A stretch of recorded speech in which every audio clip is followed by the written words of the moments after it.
Hello मेरे प्यारे छात्र एवं छात्राएं, मैं संदीप ठाकुर। आप देख रहे हैं माँ संस्कृत गंगा यूट्यूब चैनल। तो मेरे प्यारे छात्र एवं छात्राएं, आज का जो अध्याय है वह है चैप्टर संख्या 9 यानी कि प्योसम भाग 2 और नवम पाठ आज हम पढ़ने जा रहे हैं।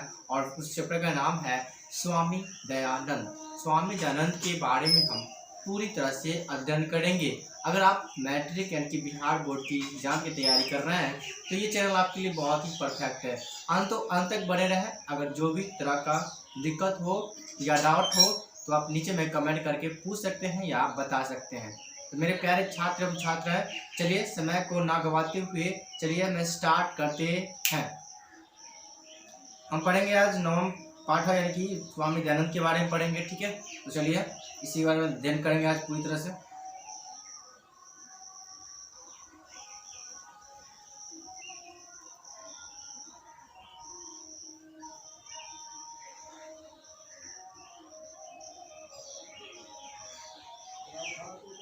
चलिए ध्यान सुनिए। आधुनिक भारतीय समाजस्य शिक्षासः महान उद्धारकः स्वामी दयानंद। कहता है कि आधुनिक भारतीय माने होता है कि आधुनिक भारत में शिक्षाया माने क्या होता है कि शिक्षायाश्च महान समाजस्य शिक्षा और समाज के महान उद्धारक स्वामी दयानंद मतलब आधुनिक भारत के जो समाज और शिक्षा के समाज उद्धारक है वो स्वामी दयानंद जी हैं, ठीक है। अब आगे ध्यान सुनिए। आर्य समाज नामक संस्थापनेन एतस्य प्रभूतम योगदानम भारतीय समाजे गृह्यते। अर्थात सुनिए फिर से, आर्य समाज नामक संस्थाया मतलब आर्य समाज नामक संस्था की संस्थापनेन एतस्य प्रभूतम यानी कि कहता है कि स्थापना से इनकी बहुत योगदानम भारतीय समाज गृह्यते मतलब भारतीय समाज को प्राप्त हुआ। मतलब आर्य समाज की जब स्थापना हुई मतलब स्वामी दयानंद ने किए थे तो उस समय जो इसका स्थापना से हुआ तो बहुत बड़ा मतलब योगदान जो हुआ है किसको, तो भारतीय समाज को बड़ा योगदान मिला था। मतलब जब आर्य समाज के संस्थापना किया था तो कहाँ, तो मुंबई में किया था, ठीक है। तो आगे बढ़ेंगे तो इसकी पूरी जानकारी मिल जाएंगे, तो आप चिंता मत कीजिए। चलिए, आर्य समाज की स्थापना कहाँ हुआ था, तो मुंबई में हुआ था, ठीक है। लेकिन हम बढ़ेंगे आगे और चैप्टर को पहले अच्छी तरह से पढ़ेंगे, उसके बाद आपको क्वेश्चन आंसर भी करवा देंगे पूरी तरह से, ठीक है। चलिए आगे। भारतवर्षे राष्ट्रीयतायाः बोधौ अपि अस्य कार्यविशेषः यानी कि कहता है कि भारतवर्ष का मतलब होता है भारतवर्ष में राष्ट्रीयतायाः बोध अपि अस्य कार्यविशेषः मतलब भारत में राष्ट्रीय एकता का ज्ञान करवाना इनका विशेष कार्य था। मतलब भारत में मतलब शिक्षा का जो ज्ञान मतलब भारत में जो राष्ट्रीय एकता का ज्ञान करवाना था इसका मूल उद्देश्य था, इनका विशेष कार्य था। किसका, तो स्वामी दयानंद का था, ठीक है। अब आगे सुनेंगे। समाजे अनेकाः दूषितः प्रथा खंडित्वा शुद्धत्व तत्व ज्ञानस्य प्रचारम दयानंदः अकरोत् यानी कि अब समाज अनेकः दूषितः समाज में जो स्वामी दयानंद ने आर्य समाज में फैली अनेक कुप्रथाओं को क्या किया, खंडित मतलब तोड़कर वास्तविक ज्ञान का मतलब दयानंद जो है शुद्ध तत्व ज्ञानस्य मतलब वास्तविक ज्ञान का प्रचार करवाया, मतलब ज्ञान का जो है प्रचार करवाया। अब यहाँ देखिए, समाजे अनेकः दूषितः प्रथा खंडित्वा मतलब स्वामी दयानंद जो थे आर्य समाज में फैली अनेक कुप्रथाओं को उन्होंने तोड़ दिया और तोड़ने के बाद कहता है कि उसमें वास्तविक यानी शुद्ध तत्व ज्ञानस्य माने वास्तविक ज्ञान का प्रचार किया था उसने, ठीक है। अब आगे सुनिए।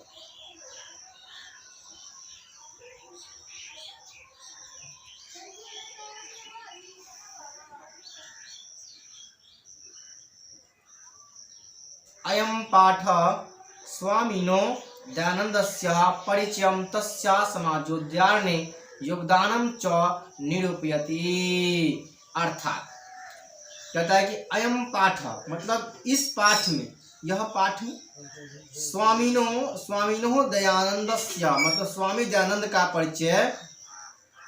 परिचयम तस्य समाजोद्धारणे मतलब परिचय तथा उनके समाजोद्धारक योगदानम च निरूपयति मतलब तथा योगदान को निरूपित किया गया है। मतलब स्वामी इस पाठ में बताया गया है कि स्वामी दयानंद का परिचय और उनके समाजोद्धारक के परिचय के बारे में तथा योगदानों के बारे में इन्होंने बहुत बड़ा योगदान दिए हैं। इन पाठ में हम अच्छी तरह से अध्ययन भी करेंगे और जहाँ पे आपको क्वेश्चन आंसर भी करवाना होगा तो वहाँ पे आपको क्वेश्चन आंसर भी हम करवा देंगे। तो आप चिंता मत कीजिए, बिल्कुल चिंता मत कीजिए, छोड़ दीजिए हम पर, हम आपको पूरी के पूरी कंसेप्ट करते हैं। मध्यकाले नाना कुत्सी स्तरीय भारतीय समाज अदूष्यन मतलब कहता है कि मध्यकाल में विभिन्न प्रकार की कुरीतियां ने भारतीय समाज को क्या किया था, दूषित किया था।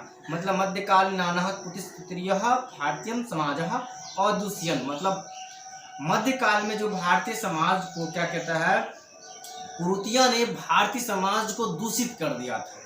अब आगे जातिवाद कृतम वैषम्यम अप्रेष्यतः धर्म कार्येषु आडम्बरः स्त्रियाणां शिक्षा विद्वानां गृहीतः स्थिति शिक्षायां अव्यापकता इत्यादि दोषः प्राचीन समाजे आसन। अब कह रहे हैं, सुनिए, अब यहाँ पर कहता है कि जातिवाद कृतम वैषम्यम मतलब जातिवाद से उत्पन्न विषमता, अस्पृश्यता मतलब जो अछूत मानते हैं, छुआछूत मानते हैं, धर्म कार्येषु मतलब जो धर्म का क्या होता है, धर्म का जो प्रसार होता है ना, मतलब शिक्षा का प्रसार होना चाहिए और धर्म का जो परिवर्तन होता है उसमें स्त्रियां शिक्षा मतलब स्त्रियों की शिक्षा के बारे में, ठीक है, शिक्षा प्रसार मतलब स्त्री की शिक्षा, विद्वानम गृह्यता स्थिता मतलब विधवाओं के बारे में कुलांछन लगाना और शिक्षायाम अव्यापकता मतलब उसके बारे में क्या कहता है, बताना। तो यही हमारे सभी दोषों हमारे प्राचीन काल में इसमें उपस्थित था। अब हम कह सकते हैं कि जातिवाद से उत्पन्न विषमता का जो होता है ना, मतलब अछूत शिक्षा का प्रसार न होना इत्यादि, मतलब शिक्षा का प्रसार न होना, स्त्रियों को लोग नहीं पढ़ सकते हैं और विधवा को कोई जीने का अधिकार नहीं है, इस प्रकार का शिक्षा व्यवस्था हमारे भारतीय समाज को दूषित कर दिए थे प्राचीन काल समाज में। ठीक है, अब आगे सुनिए। अतः अनेके दलितः हिंदू समाज तिरस्कृतस्य धर्मांतरं स्वीकृतवन्तः एतः दृश्ये विस्मकाले ऊनविंशतिशतकं केन धर्मोपद्वारकः सत्यनावेशिकः वेशिनः समाजस्य वैषम्यनिवारकः भारतीयवर्ष प्रादुर्भवन। अर्थात जब मतलब कहते हैं कि यहाँ पर जब कुछ कहने के बाद करें कि अतः अनेकः दलित हिंदू समाजस्य तिरस्कृत्य धर्मांतरं स्वीकृतवन्तः मतलब जो ऐसे मतलब अतः अनेक दलित समाज ने जो था, मतलब दलित हिंदू समाज जो थे उनके द्वारा अपमानित हुआ, मतलब द्वारा अपमानित होकर उन्होंने अपना धर्म परिवर्तन स्वीकार करना पसंद किया था। उसके बाद है एतः दृश्ये विस्मकाले ऊनविंशतिशतके केन धर्मोपद्वारकः सत्यनावेशिकः समाजस्य वैषम्यनिवारकः भारतीयवर्ष प्रादुर्भवन। यानी कि कहते हैं कि ऐसे कठिन समय में जो 19वीं सदी में अनेक धर्मोद्धारक सत्य की खोज हुआ और करने वाला तथा भारतीय समाज में जो फैली मतलब विषमता का जो निवारण करने वाले जो पुरुष थे वो भारतवर्ष में क्या किए थे, उपस्थित हुए कि अवतरित हुए थे। अब आगे है, ध्यान सुनिएगा। तेषु नूनं स्वामी दयानन्दः विचाराणां व्यापकत्वात् समाजोद्धारणस्य संकल्पस्य शिखरः स्थानीयः। यानी कि जो कह रहे हैं कि जो उनमें निश्चित ही स्वामी दयानंद, मतलब उनमें जो निश्चित ही स्वामी दयानंद जो बताए थे कि विचारों की व्यापकता के कारण तथा समाज उद्धारों की संकल्प के कारण हम जो है उच्च शिखर पर क्या है विराजमान हो गए हैं। मतलब जो हमारी जो समाज, मतलब स्वामी दयानंद जो कह रहे हैं कि विचारों की व्यापकता, मतलब बोले विचार की व्यापकता और समाज की उद्धारक के संकल्प के कारण मैं जो है समाज के उच्च शिखर पर विराजमान हो गया हूँ। लेकिन आज के दौर वो नहीं है जो आप सोचिएगा कि हम मतलब समाज में आके प्रतिष्ठित बन जाएंगे तो ये वो, कुछ नहीं होने वाला यार। लाइफ में अब जीना है तो कुछ स्वतंत्र होकर जीना चाहिए, और लाइफ में कुछ पाना है तो कुछ स्वार्थी बनना पड़ेगा। इसलिए इंसान को अपने कर्म पर विश्वास करे, अपने धैर्य पर विश्वास करे। दुनिया वाले तो कहते ही रह जाएंगे, ठीक है। तो अच्छे से अध्ययन कीजिए और अच्छे से तैयारी कीजिए और अच्छे से एग्जाम की भी फोकस करें, ताकि हम अच्छे से अच्छे समझाने का भी प्रयत्न करेंगे। चलिए हम आगे बढ़ते हैं और ध्यान से सुनिएगा।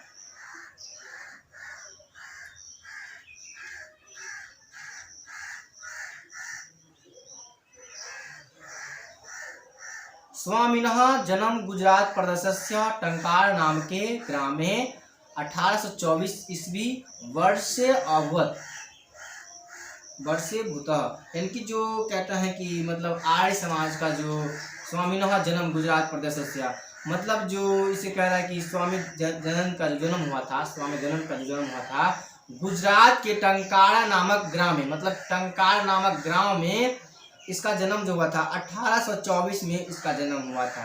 यहाँ पर क्वेश्चन पूछ सकता है कि स्वामी दयानंद का जो जन्म कहाँ हुआ था, तो कहेंगे गुजरात प्रदेश के टंकार नामक गांव में इसका जन्म हुआ था। सन 1824 ईस्वी में इसका जन्म हुआ था। आगे सुनिए। बालकस्य नाम का मूलशंकर इति कृतम, मतलब जो इसका बालक अवस्था में जो इसका नाम था स्वामी दयानंद का था वो मूलशंकर नाम था, रखा गया था, ठीक है। अब आगे। संस्कृत शिक्षायाः एवाध्यायनस्य प्रारंभो जातः, मतलब उन्होंने क्या किया कि इनकी शिक्षा का जो प्रारंभिक स्तर जो था वह संस्कृत भाषा से प्रारंभ हुआ था। मतलब स्वामी दयानंद का जो प्रारंभिक शिक्षा का जो अध्याय था, मतलब जो शिक्षा का विषय था, शुरुआती दौर था शिक्षा का, वो संस्कृत भाषा था, ठीक है। अब आगे सुनिए। कर्मकांडी परिवारे तादृशेव व्यवस्था तदा निवासित। अब यहाँ पर कह रहा है कि जो उसका जो परिवार था, मतलब स्वामी दयानंद का परिवार था, कर्मकांडी परिवार था, उसमें उनकी उसी प्रकार समय की इसी प्रकार की व्यवस्था थी। और मान लीजिए कि उसका जो परिवार था, स्वामी दयानंद का परिवार जो था वो कर्मकांडी ही था, ठीक है। अब आगे सुनिए।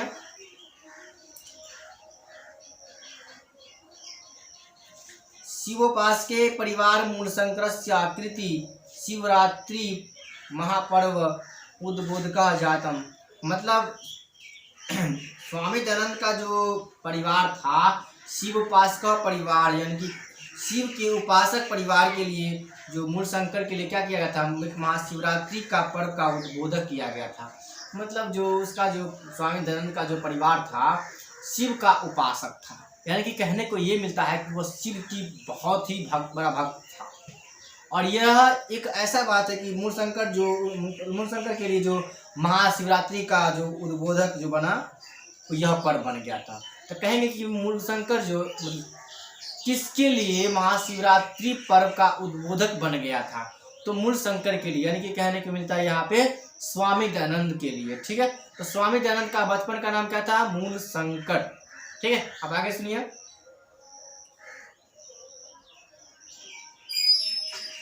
रात्रि जागरण काले मूलशंकरेण दृष्टम यत् शंकरस्य विग्रहमरूहय मूषिकः विग्रह पीतानि द्रव्यानि भक्ष्यन्ति ही।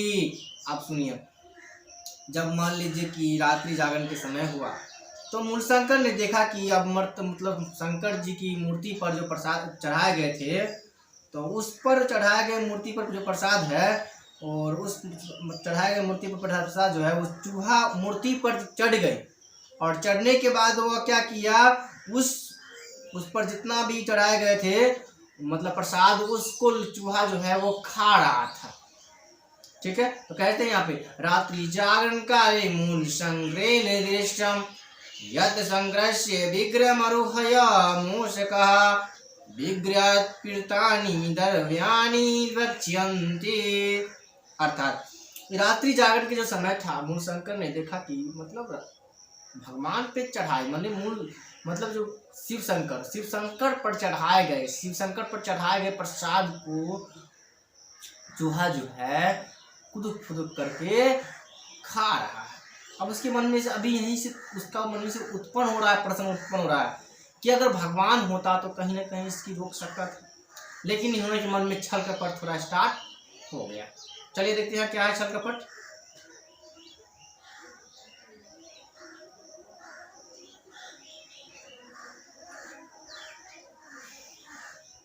मूल संक्रोह चिंतित यतम विग्रहमयिकः किंतिकारः। अब अर्थात सुनिए, मतलब मूल शंकर ने सोचा कि यार मूर्ति पर मामूली है, यह मूर्ति जो है मतलब मूल शंकर जो सोच लिया, मूल शंकर ने क्या सोचा, अरे यार इतनी मूर्ति जो वास्तव में एक मूर्ति है, इसमें कोई दिव्य शक्ति है ही नहीं। इसके मन में एक प्रश्न करने लगा। अब कैसा प्रश्न है, यार वास्तव में ये मूर्ति है, इसमें कुछ नहीं है, ये कोई दिव्य शक्ति है नहीं इसमें। ऐसा उसके मन में एक प्रश्न आने लगा और इसके मन में थोड़ा मोड़ा छलकपट भी आना स्टार्ट हो गया। अब आगे सुनिए, वस्तुतः देव प्रतिमाया नास्ति, मतलब वास्तव में इस मूर्ति के रूप में भगवान है ही नहीं। मतलब सोचा, मतलब मूल शंकर जो स्वामी दयानंद ने सोचा कि यार यह वास्तव में एक मामूली मूर्ति है, वास्तव में इसमें भगवान कोई दिव्य शक्ति है ही नहीं। इन्होंने इसके मन में बहुत बड़ा प्रश्न करने लगा और यह सोच भी लिए कि नहीं, वास्तव में कोई भगवान ही नहीं है। जब भगवान होता तो इस पर चढ़ाए गए प्रसाद को ग्रहण भी करते और इस पर जो चूहा भी चढ़ रहे हैं उन चूहों को भी हटाते, लेकिन इसमें एक मामूली मूर्ति है, इस पर कोई दिव्य शक्ति भी नहीं है। अब आगे देखते हैं। रात्रि जागरण विहाय मूल शंकर गृहम गतः। अर्थात जो इस प्रकार मूल शंकर जो है भगवान के प्रति आस्था खत्म, मतलब उसी वक्त से मतलब मूल शंकर यानी कि स्वामी दयानंद की जो भगवान के प्रति जो आस्था था वह बिल्कुल खत्म हो गया। यानी कहने को ये मिलता है कि भगवान पर से विश्वास ही उठा दिया कि वास्तव में ये इसकी एक मूर्ति है और इसमें कोई दिव्य शक्ति है ही नहीं, और यह तो एक मतलब भगवान इसमें है ही नहीं साक्षात। इस पर जो भी कुछ हम चढ़ाते हैं इस पर कोई न कोई आके इस पर से ग्रहण कर लेते हैं, यह एक प्रतिमाया है, इसमें कोई दिव्य शक्ति नहीं है। और उसी वक्त से मूल शंकर जो है भगवान के प्रति से आस्था ही उठा दिए। अब आगे सुनिए,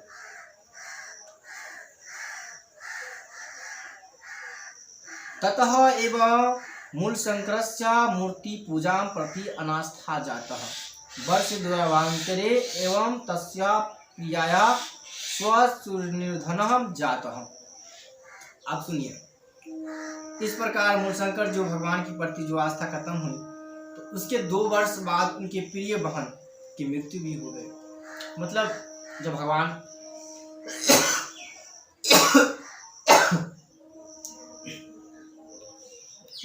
के प्रति आस्था उन्होंने खत्म कर दी तो उनके 2 वर्ष के बाद उनके प्रिय बहन की मृत्यु भी हो गई। और इसके बाद में और प्रश्न आने लगा और इन्होंने भगवान के प्रति इतना भी अनास्था जगा लिए कि इतना मानो कि भगवान कोई कुछ नहीं मानते थे। देखिए आगे क्या होता है।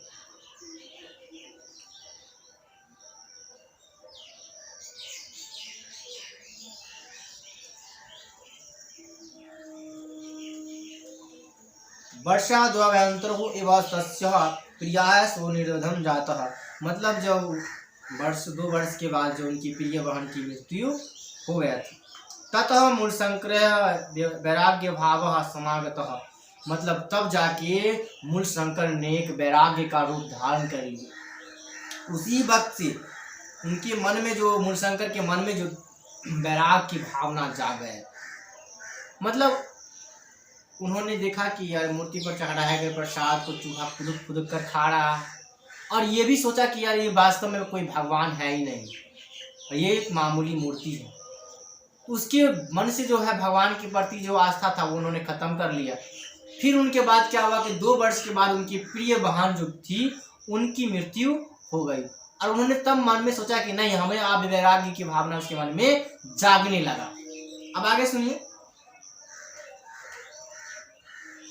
गृहं परित्याज्य विवनानं विदुषां सातं साधूनां च संगतो रमन्नासो मथुरायां विरजानन्दस्य प्रचाचक्षुषु विदुषा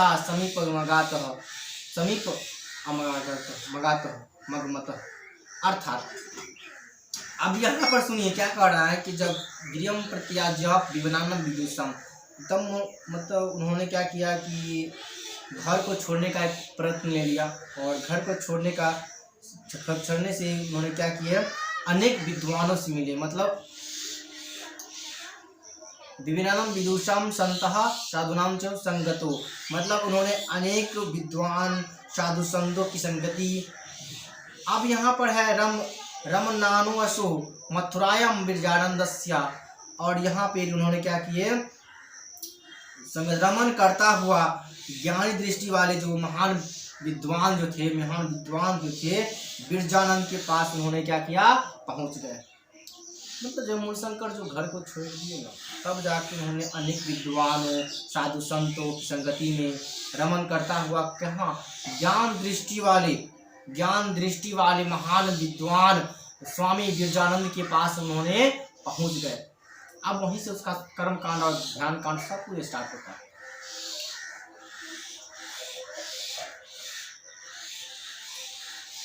तस्मात् आर्ट्स ग्रंथ नामक अध्ययनम प्रवर्तत। मतलब जो उन्होंने मतलब घर को जब त्याग दिए तो उन्होंने क्या किया, एक प्रवचन सभी मतलब अनेक विद्वानों साधु संतों और जो आत्मज्ञानों के बारे में जानने वाले स्वामी विद्वान जो उद्धारक थे स्वामी दयानंद के पास पहुंच गए। और वह कहाँ पड़ता है, तो वह मथुरा में पड़ता है। उनके पास जब पहुंचे तो उसने उसी समय से जो पहुंचने के बाद क्या किए थे, उन्होंने वहां जाके आर्य ग्रंथ का अध्ययन करना प्रारंभ कर दिया। मतलब आर्य नामक ग्रंथ का जो अध्ययन करना वहीं से स्टार्ट किया था। मतलब आर्य नामक ग्रंथ की स्थापना कहाँ से शुरू किया गया था, तो मथुरा से किया गया था। और किसके पास से किया गया था, उसके गुरु कौन थे, तो वही थे स्वामी विरजानंद। ठीक है, अब आगे है, ध्यान सुनिएगा। विरजानंदस्य उपदेशात् वैदिक धर्मस्य प्रचारे सतस्य प्रचारे च स्वजीवन सब अपीतवान।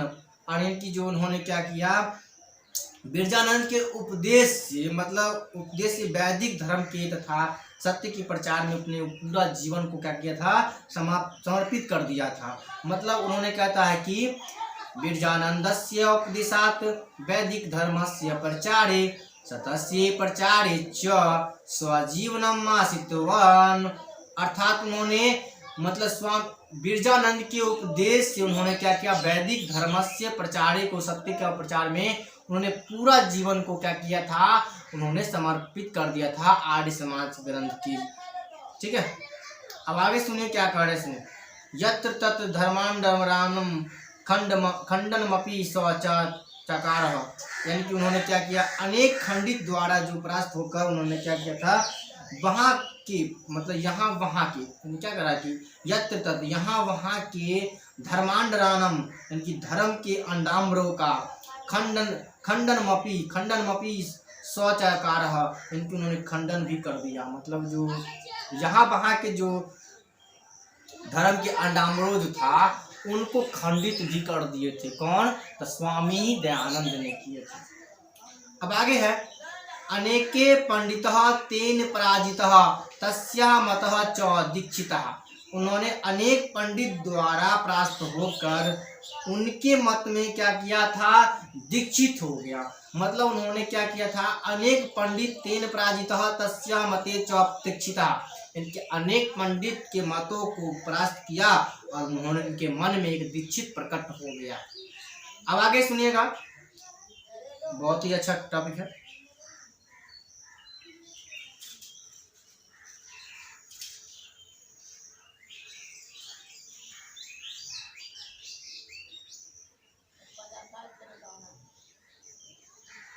स्त्रियां शिक्षायां विधवा विवाहस्य मूर्ति पूजा खंडनस्य अप्रेष्यतायाः बाल विवाहस्य च निवारणस्य तेन महान प्रयासः विभिन्न समाजोद्धारक कृतः। अतः इन्होंने कहा नारी शिक्षा, विधवा विवाह, मूर्ति पूजा खंडनम, अछूत तथा विवाह, बाल विवाह को समाप्त के लिए उन्होंने विभिन्न समाजोद्धारक के साथ मिलकर उन्होंने बहुत बड़ा प्रयास भी किया। मतलब स्त्रियं शिक्षा विधवा विवाहस्य मूर्ति पूजा खंडनस्य प्रेष्यतम छुआछूत बाल विवाहस्य च निवारणस्य के लिए उन्होंने महान सभी प्रकार समाज उद्धारक के साथ मिलकर उन्होंने क्या किया था, उन्होंने बहुत बड़ा प्रयास किया था उन चीजों को हटाने के लिए, ठीक है, समाप्त करने के लिए। अब आगे है, स्वसिद्धांतानां संकलनाय सत्यार्थ प्रकाश नामकम ग्रंथम राष्ट्रभाषाम विरंच स्वानियायम स्वमहांत अपकारम चकार, यानी कि जो उन्होंने क्या किए, उसी समय से उन्होंने क्या किया, अपने सिद्धांतों को संकलन के लिए उन्होंने क्या किया, राष्ट्रभाषा में सत्यार्थ नामक ग्रंथ की रचना भी कर दिया था। और यह ग्रंथ जो रचना किया था वो अनुयायियों पर महान उपकार किया और वेदों के प्रति सभी धर्मों को अन्वय का ध्यान आकर्षित करने के लिए इन्होंने स्वयं वेदों को टीकाकरण की रचना संस्कृत भाषा में किया था। मतलब उन्होंने वेदों को अध्ययन करने के लिए संस्कृत भाषा में अध्ययन रचना कर दिए। तो यहाँ पर हम पढ़ सकते हैं, यहाँ से जान सकते हैं कि स्वसिद्धांतानां संकलाय सत्य प्रकाश नामकम ग्रंथम राष्ट्रभाष्यम विरंच स्वान्यायम महांतोपकारम चकारः, यानी कि जो कहते हैं कि उन्होंने सिद्धांतों को क्या किया, अपने सिद्धांतों को संकलन के लिए इन्होंने राष्ट्रभाषा में सत्य प्रकाश नामक ग्रंथ को लिखकर और अपने अनुयायियों को जो उपकार किया, अनुयायियों के महान उपकार किया था। और वेदों के जो प्रति सभी धर्मों को अन्वय का भी ध्यान अपनी और आकर्षित करने के लिए उन्होंने स्वयं वेदों को टीकाओं की रचना संस्कृत भाषाओं में कर दी। अब आगे सुनेंगे, ध्यान सुनेंगे कैसे है, किंचिवादिनां प्रति सवेशम धर्मानुयायम ध्यान कर्ष्यम स्वयं वेदाभाषणम संस्कृत हिंदी भाषायम।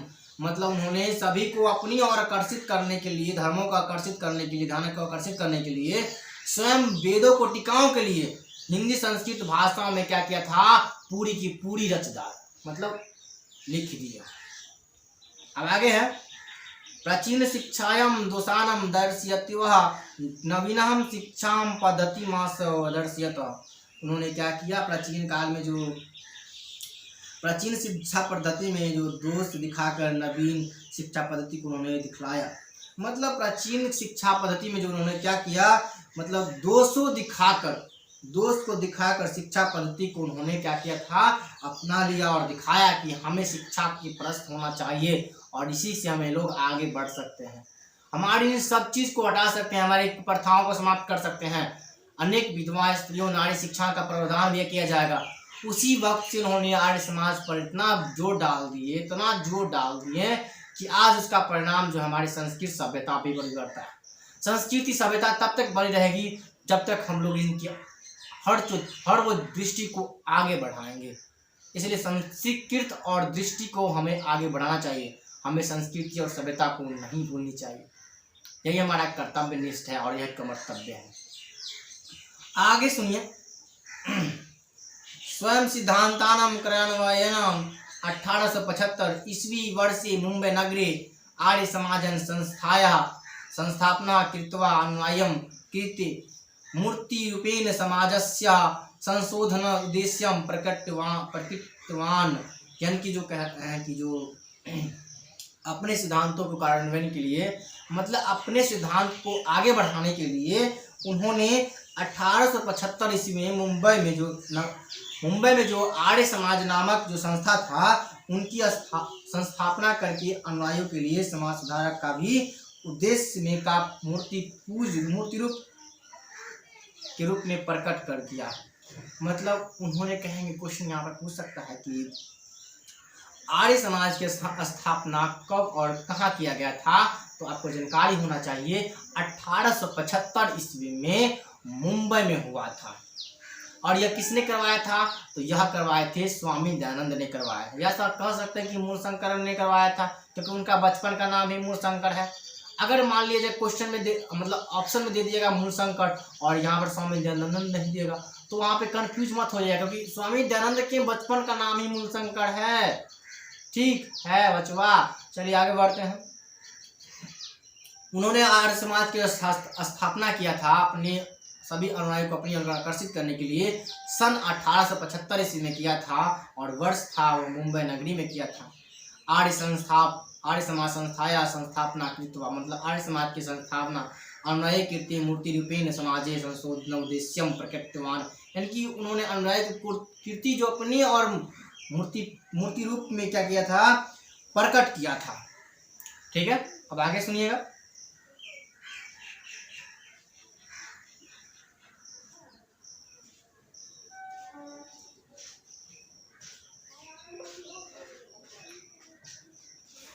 सम्प्रति आर्य समाजस्य शाखा प्रशाखाश्च देशे विदेशेषु च पर्यायेन प्रतिनगरम वर्तन्ते, अर्थात उन्होंने इस समय जो आर्य समाज का जो शाखा उपशाखा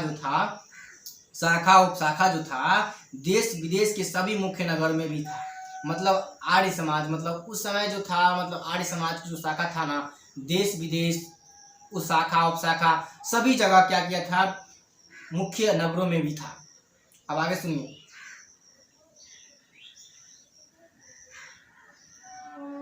सर्वत्र समाजदूष्यानि शिक्षामलानि च शोधयन्ति, सभी जगह समाज की दोषों तथा शिक्षा का दोष का संशोधन हो रहा था। मतलब सभी जगह जो था आर्य समाज, सभी जगह जो समाज के दोषों तथा शिक्षा का जो दोष का भी सुधार होने लगा रहा था, सुधार हो रहा था।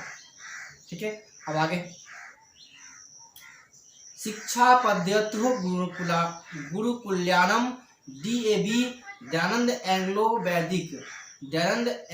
वैदिक विद्यालयं च समूह स्वामिनोः दयानन्दस्य मृत्यु 1883 ईस्वी अनन्तरं प्रावध्य तदनुयाभी, यानी कि जो कहता है कि मतलब उन्होंने स्वामी दयानंद जो शिक्षा का जो प्रावधान किया था, उन्होंने क्या किया था, किस नाम से किया था, DAV। मतलब जो DAV का फुल फॉर्म क्या होता है, दयानंद एंग्लो वैदिक, यानी कि कह सकते हैं कि गुरुकुल शिक्षा पद्धति।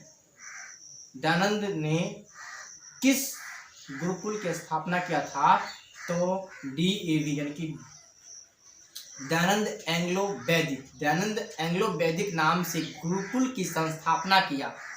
और उन्होंने क्या किया, विद्यालय के समूह को स्वामी दयानंद की उसी समय मतलब उद्घाटन किया, तो उसके बाद उसकी मृत्यु भी होने लगा। 1883 ईस्वी के बाद अनुयायी द्वारा प्रारंभ किया गया था। मतलब उन्होंने 1883 ईस्वी के बाद उन्होंने अनुयायी द्वारा क्या किया था, उसको प्रारंभ किया था, मतलब स्टार्ट किया था, शुरू किया था।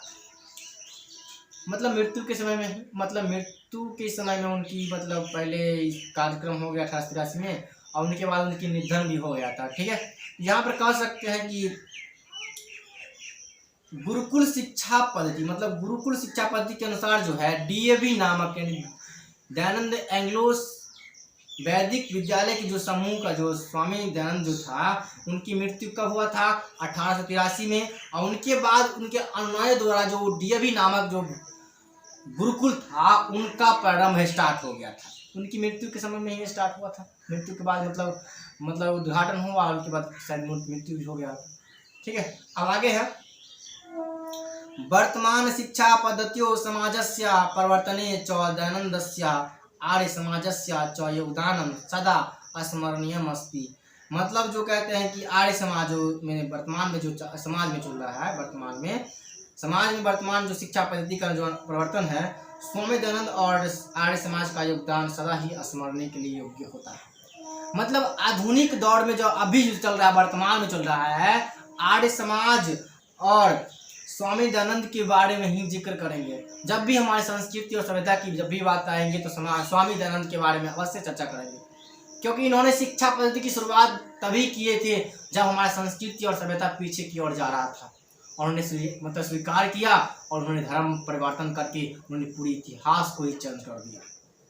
उन्होंने आर्य समाज की संस्थापना किया और उन्होंने पूरी अपनी उद्देश्य के मत में उन्होंने गुरुकुल नामक संस्थापना का मतलब गुरुकुल नामक एक संस्था का भी स्थापना किया था।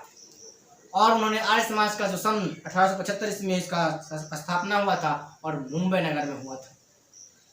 उसके बाद उन्होंने बहुत सारे कांड किए था। उसके बाद जो गुरुकुल की स्थापना हुआ था उसके साथ मृत्यु भी हो गया था। तब जाके आज हम भारतीय समाज में जब हम कभी भी सर उठा के जिएंगे तो इसके बारे में शिक्षा पद्धति के परिवर्तन में जब भी हम बात करेंगे तो समाज उद्धार स्वामी दयानंद के बारे में ही जिक्र करेंगे, क्योंकि उन्होंने आर्य समाज का सबसे बड़ा योगदान के पात्र भी और प्रमुख योगदान भी है। इसी प्रकार से यह अध्याय में बहुत ही रोचकमंद है और बहुत ही इंटरेस्टिंग है। तो आप लोगों को ये वीडियो कैसी लगी अपने नीचे में कमेंट करके बताएं, और इस चैनल पे अगर नए होंगे तो चैनल को सब्सक्राइब कर लीजिए और बेल आइकन का जो घंटी होगा उसको आप प्रेस ऑन कर लीजिएगा, ताकि जो भी वीडियो अपलोड करेंगे वो आपके पास जल्द से जल्द पहुंच पाए। तो आशा करते हैं मेरे प्यारे छात्र एवं छात्राएं इतना सा आप काम कर लीजिएगा। तो मेरे प्यारे छात्र एवं छात्राएं मिलते हैं नेक्स्ट वीडियो में, तब तक के लिए जय हिंद और बाय बाय, लव यू, जय हिंद।